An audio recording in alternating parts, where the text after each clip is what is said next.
चलो आज बात करते हैं सी स्ट्रक्चर्स की। ये स्ट्रक्चर्स होते क्या हैं? ये बिल्कुल जिस तरीके से इसका नाम है बिल्कुल उसी तरीके से इसकी डेफिनेशन। स्ट्रक्चर मतलब जैसे स्ट्रक्चर के बारे में हम सोचते हैं वैसे ही स्ट्रक्चर एक पूरा सेट ऑफ कमांड्स होता है या सेट ऑफ थिंग्स होता है जो किसी एक चीज़ को बिलोंग करते हैं। जैसे कि हम अगर किसी बिल्डिंग के बारे में कहें, building is also a structure, तो उस बिल्डिंग के अंदर जितनी भी चीज़ें हैं वो उस बिल्डिंग को बिलोंग करती हैं। सिमिलरली अगर स्ट्रक्चर की बात करते हैं तो स्ट्रक्चर के अंदर जितनी भी चीज़ें उस स्ट्रक्चर को रिप्रेजेंट करती हैं, उस स्ट्रक्चर को बिलोंग करती हैं। तो स्ट्रक्चर होता क्या है, चलिए देखते हैं। तो ये स्ट्रक्चर की एक डेफिनेशन है और ये डेफिनेशन जो है, ये डेफिनेशन किस तरीके से है आप ध्यान से देखिए। सबसे पहले नॉर्मली जब भी हम सी में डेफिनेशन देते हैं तो सबसे पहले एक स्टोरेज क्लास आती है, वही चीज़ है। फिर उसके बाद जिस चीज़ की डेफिनेशन दे रहे हैं वो क्लास आती है, यानी यहाँ स्ट्रक्चर है। उसके बाद एक होता है टैग यानी कि नेम, उसका नाम, और उसके अंदर जो भी वेरिएबल्स हैं, यानी स्ट्रक्चर जो है ना, इस स्ट्रक्चर के अंदर एक से ज़्यादा वेरिएबल्स हो सकते हैं जो कि उस स्ट्रक्चर को रिप्रेजेंट करेंगे। तो देखिए यहाँ पर देखिए, ये एक एक्चुअल में डेफिनेशन दी हुई है। इसमें स्ट्रक्चर, यहाँ टैग और मेंबर 1 मेंबर 2 इस तरीके से इसमें m मेंबर्स, ठीक है। अगर मैं एग्जांपल देना चाहूँ कि ये मेंबर्स हैं क्या, तो ये ऑर्डिनरी वेरिएबल्स भी हो सकते हैं, ये पॉइंटर्स भी हो सकते हैं और ये अरेज भी हो सकती हैं। जैसे कि इस एग्जांपल में नीचे की तरफ ये जो है स्ट्रक्चर है, इसको डिफाइन कर रहा हूँ। अकाउंट जो है वो इस स्ट्रक्चर का नाम है और इसके अंदर एक इंटीजर वेरिएबल है जो कि अकाउंट नंबर नाम से है, एक कैरेक्टर वेरिएबल है जो कि अकाउंट टाइप नाम से है, एक कैरेक्टर है जो कि नेम कैरेक्टर अरे है जो जिसकी लेंथ है 80 कैरेक्टर्स की और वो नेम नाम से है, फ्लोट है जो कि बैलेंस नाम से, ठीक है। तो ये जो है इसका एग्जाम्पल है। इसी तरीके से एक और एग्जाम्पल अपन देखें, वही अकाउंट, ये एक इंटीजर है, ये एक कैरेक्टर है, ये कैरेक्टर नेम जो है कैरेक्टर अरे है, ये फ्लोट बैलेंस है। और इसके बाद आप अगर ध्यान से देखें तो हमने क्या किया है, इसके बाद हमने असली काम किया है। इसके बाद हमने जो स्ट्रक्चर वेरिएबल है उसका डिक्लेरेशन किया है। ये तो डेफिनेशन है, ये सब तो डेफिनेशन है, ये डेफिनेशन है। और ये जो है ना ओल्ड कस्टमर और न्यू कस्टमर, ये उसी तरीके का डिक्लेरेशन है जिस तरीके से हम लिखते हैं ना इंटीजर जे, ये लिखते हैं, ये भी डिक्लेरेशन है। सिमिलरली स्ट्रक्चर जो है it is old customer new customer, कौन सा स्ट्रक्चर, अकाउंट, ये भी एक डिक्लेरेशन है। समझ गए? चलिए और एग्जाम्पल लेके समझने की कोशिश करते हैं इस बात को।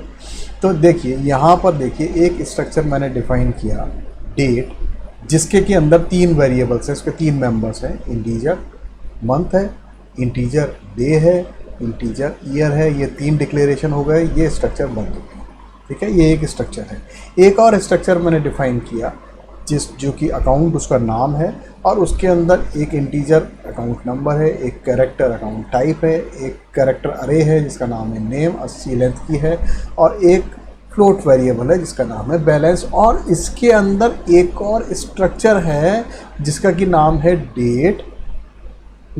और वो क्या चीज़ की डेट है, वो वेरिएबल जो डिक्लेरेशन है ना, वो डिक्लेरेशन ये है, ये डेट नाम का स्ट्रक्चर है। ये क्या चीज़ है, ये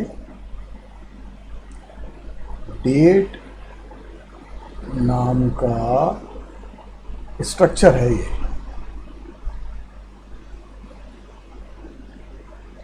ठीक है। और ये उसका डिक्लेरेशन है, ठीक है। तो ये बात ध्यान रखने की है। तो मैं एक स्ट्रक्चर के अंदर स्ट्रक्चर डिफाइन कर सकता हूँ, ये इससे साबित हो रहा है, ठीक है। तो है क्या असल में, अब मैंने क्या करा, स्टैटिक स्ट्रक्चर अकाउंट, किसका, ये कस्टमर नाम का जो डिक्लेरेशन मैंने दिया, कस्टमर को मैंने डिक्लेयर किया, it is account structure. Customer जो है वो एक अकाउंट नाम का स्ट्रक्चर है, ठीक है। और उसके अंदर क्या क्या है, सबसे पहला एलिमेंट अकाउंट नंबर 1 2 3 4 5, आर मतलब अकाउंट टाइप, और जॉन डब्ल्यू स्मिथ यानी करेक्टर नेम उसका नाम, और 586.30 इसका मतलब बैलेंस, ठीक है। और उसके बाद अगला स्ट्रक्चर जो है वो भी इसके अंदर इंक्लूडेड है, जो कि डेट नाम का है लास्ट पेमेंट का। तो लास्ट पेमेंट की डेट क्या है, सबसे पहले मंथ आने वाला है, उसमें फिर डे आने वाला और फिर ईयर आने वाला है।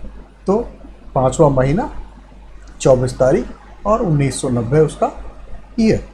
तो ये इस तरीके से डिफाइन होता है और इसका इस तरीके से नाम, ये इस तरीके से इस चीज़ को समझता और पढ़ता है। चलिए देख लीजिए, मैंने स्ट्रक्चर डिफाइन किया और एग्जांपल्स हैं वही, integer month, integer day, integer year. Structure account define किया वैसे के वैसे ही, ये सब पुराना किया था बिल्कुल उसी तरीके से। अब मैंने क्या करा, ये कस्टमर नाम का एक डिक्लेरेशन दिया। क्या है ये, एरे है, 100 एलिमेंट की एरे है ऑफ स्ट्रक्चर्स। ये हर एक एलिमेंट जो है इस एरे का वो एक स्ट्रक्चर है, ये जानने की ज़रूरत है, ठीक है। तो मतलब each element of the customer is a separate structure of the type account, ठीक है। यानी हर एक कस्टमर का ये सारी चीज़ें हैं हर एक कस्टमर के पास। यानी अकाउंट नंबर है, उसका अकाउंट टाइप है, साथ में उसका खुद का नाम है, उसका एक बैलेंस है, और उसने लास्ट पेमेंट कब किया था ये भी उसकी जानकारी है, ठीक है ना। तो आप देखिए स्ट्रक्चर के अंदर बहुत सारी जानकारियाँ सेव हैं। इससे हमारी जो समझ है प्रोग्राम की वो थोड़ी आसान हो जाती है, ठीक है ना। तो इसके अंदर हम चाहें, एक बात और भी है, यहाँ तो मैंने क्या किया, इसके साथ में ही कंटिन्यूएशन में स्ट्रक्चर ले लिया। आपकी बात समझ में आ रही। लेकिन अगर मैं चाहूँ तो इसको अलग से structure account customer 100 in the bracket, इस तरीके से अलग से भी सेपरेटली भी मैं इसको डिक्लेयर कर सकता हूँ, इसमें कोई दिक्कत की बात नहीं है। चलिए और बात करें, जैसे एक स्ट्रक्चर है जो डेट है, जिसमें पहला करेक्टर नेम है 80 करेक्टर का, इसके बाद इंटीजर मंथ है, इंटीजर डे है, इंटीजर ईयर है, ये सब डिक्लेरेशन इसके अंदर है। इसके मेंबर्स हैं इस स्ट्रक्चर के, जिसका कि नाम डेट है। तो अब मैंने क्या करा, static structure date birthday. तो ये जो बर्थ डे जो है ये एक अरे ऑफ स्ट्रक्चर है, ये एक अरे ऑफ स्ट्रक्चर है जो कि डेट टाइप का है भाई। जैसे अगर मैं कहता हूँ इंटीजर आई जे के, ये क्या है, ये इंटीजर टाइप के वेरिएबल्स हैं। सिमिलरली यहाँ पर मैं कहता हूँ ये बर्थडे और ये ओपन अरे जो है, this array is a date type structure. इसका मतलब इस डेट के अंदर जितने फील्ड है ना वो इसके भी फील्ड हैं। तो पहला RN 12 30 73, ठीक है, 12 महीना 30 डे 73 ईयर, आ गई उसकी डेट ऑफ बर्थ है, बर्थडे कह रहे हैं। इसी तरीके से आरती 5 13 66, मुकेश 11 29 71, राजू 2 4 84, मंजूला 4 12 69। देख रहे हो आप, यानी कि हर एक 1 2 3 4 5 एलिमेंट हैं इस बर्थडे नाम के स्ट्रक्चर में, है ना। 5 हमारे पास इसके हिस्से हैं, या 5 स्ट्रक्चर्स हैं, और सारे स्ट्रक्चर्स के जितने भी फील्ड हैं वो सारे के सारे फील्ड यहाँ पर आ गए हैं, ठीक है। इसका मतलब ये हुआ, यहाँ पर चूंकि हमने कुछ नहीं लिखा है, ठीक है ना, ये जो है ये कुछ नहीं लिखा है, तो ये जो है ये एक्चुअली इसकी वजह से जो मेमोरी साइज़ है वो फ्लेक्सिबल हो जाती है, माने कि जितना सबसे बड़ा वाला जो आएगा वो उसके अकॉर्डिंग मेमोरी को ये एडजस्ट कर लेगा। तो कुल मिला के ये है कि ये वैल्यू इनिशियलाइज जिस तरीके से करता है, it will determine the size of the memory required, right. और एग्जाम्पल ले लेते हैं। ये फर्स्ट स्ट्रक्चर है, इसको फ्लोट ए, इंटीजर बी, कैरेक्टर सी कहा, और ये सेकंड स्ट्रक्चर है जिसको कैरेक्टर ए, फ्लोट बी और सी का। अरे भाई ये तो ए बी सी यहाँ पर भी है, ए बी सी यहाँ पर भी है। ऐसा आपने अभी तक देखा होगा कि सी प्रोग्राम में यदि हम मल्टीपल डिक्लेरेशन करते हैं तो वो एरर देता है, लेकिन यहाँ पर एरर नहीं देगा। उसका कारण है कि एक तो फर्स्ट स्ट्रक्चर है और एक सेकंड स्ट्रक्चर, ये दोनों नाम है उसके। तो ये दोनों तो अलग अलग स्ट्रक्चर है ना। तो उसके अंदर जो वेरिएबल है वो उसके मेंबर है, यानी कि उनका स्कोप जो है, यानी उनको कौन पहचानता है, वो सिर्फ ये फर्स्ट में पहचाने जाते हैं, ठीक है ना। इसके बाहर इनको कोई नहीं पहचानता है। उसका नाम ए है, बी है और सी है, तो यहाँ पर ए और बी और सी है तो कोई झगड़ा नहीं है, क्योंकि ये एक अलग जगह पर ए बी सी है और ये एक अलग जगह पर ए बी सी, ठीक है। कन्फ्यूजन कब आता है, जब एक ही क्लास में 4 मुकेश हो, लेकिन एक क्लास में एक मुकेश है, दूसरी क्लास में दूसरा मुकेश है, तो कोई दिक्कत नहीं है ना, एक फर्स्ट ईयर का मुकेश है, एक सेकेंड ईयर का मुकेश। तो ये इसी तरीके से यहाँ पर क्या है कि जो डुप्लीकेशन है मेंबर नेम का वो परमिसिबल होता है, ये ध्यान रखने की बात है, ठीक है। और क्यों परमिसिबल होता है, क्योंकि उसका स्कोप जो है हर सेट मेंबर का उसके रेस्पेक्टिव स्ट्रक्चर के अंदर ही होता है, ठीक है। चल, तो अब स्ट्रक्चर प्रोसेस कैसे होता है, यानी स्ट्रक्चर को कैसे एक्सेस किया जाए, या स्ट्रक्चर को कंप्यूटर या सी लैंग्वेज कैसे पढ़ेगी। तो जैसे ये स्ट्रक्चर मैंने डिफाइन किया, डेट, इंटीजर, मंथ, और इसको ये डे, ईयर, एक अकाउंट मैंने किया जिसमें अकाउंट नंबर है, टाइप है, करेक्टर नेम है, बैलेंस है, और उसके अंदर स्ट्रक्चर डेट, लास्ट पेमेंट भी आ रहा है, और ऐसा एक स्ट्रक्चर जो है उसका नाम है कस्टमर, करेक्ट। तो customer is a structure variable of the type account, ये तो हमको क्लियर हो गया। अब हम जब एक्सेस करना चाहते हैं इसके एलिमेंट्स को, जब इसके एलिमेंट्स को एक्सेस करना चाहते हैं तो हम लिखते हैं कस्टमर डॉट अकाउंट। ये ध्यान दीजिए, ये जो चीज़ है ना, विच इज़ अ डॉट, ठीक है। ये जो पीरियड ऑपरेटर कहलाता है ये, और ये पीरियड ऑपरेटर बहुत इंपॉर्टेंट है इसको देखने के लिए।